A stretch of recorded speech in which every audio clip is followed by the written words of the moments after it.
যে একটা গরম লাগতেছে পাঙ্খাটা চালাই লইস।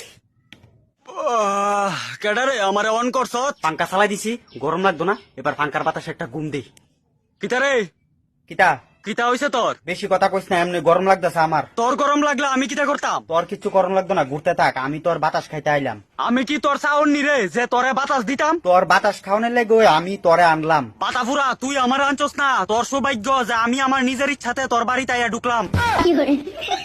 তে আমার পারমিশন না লই আমার চালাই দিছে। তোরে চালাই তুইলে তোর টিকা পারমিশন লই তুইব, কেডা কইছে? আমি হইছি আমার নিজের মর্জির মালিক, আমার চালাই তুইলে আমার ইচ্ছা হইতে হইব। দেড় ফুটটা পাঙ্খা তারা চালাইতে গেলে তার ইচ্ছা হইতে লাগবো। আমার ইচ্ছা ছাড়া আমার চালাই দিছ, আমার সুইচটা অফ কর তাড়াতাড়ি। তোর সুইচ অফ করতাম না, কারণ ওখানে আমার বাতাস খাওয়ানটা দরকারি। আমার ফাঙ্কাটি দেখছুত নি, ইডি দিয়া তোর গাল ফাতার একটা সর মারুম, এরপরে বাতাস খাওয়ানোর লেগা করতি না বাড়াবাড়ি। কি সুন্দর একটা ঘুম দিছিলাম, তে আয়া সেরা ফট কইরা আমার সুইচটা অন কইরা দিছে। সুইচ অন করতাম না কেরে, বাতাস খাইতাম আইছি, বেতালা গরম লাগতেছে। তোর গরমের জ্বালা উঠলে বাইরে গিয়া গাছের তলে ব, গাছের তলে বেতালা বাতাস আছে। গাছের তলে যাইতাম কেরে, তোরে আমি লাগাইছি, তোর বাতাস খাইতাম। আমার বাতাস না খাইয়া কুত্তার ফুটকির তলে গিয়া ঘুমা, কুত্তা যে ফাঁদ দিব ফাঁদের বাতাস খাই।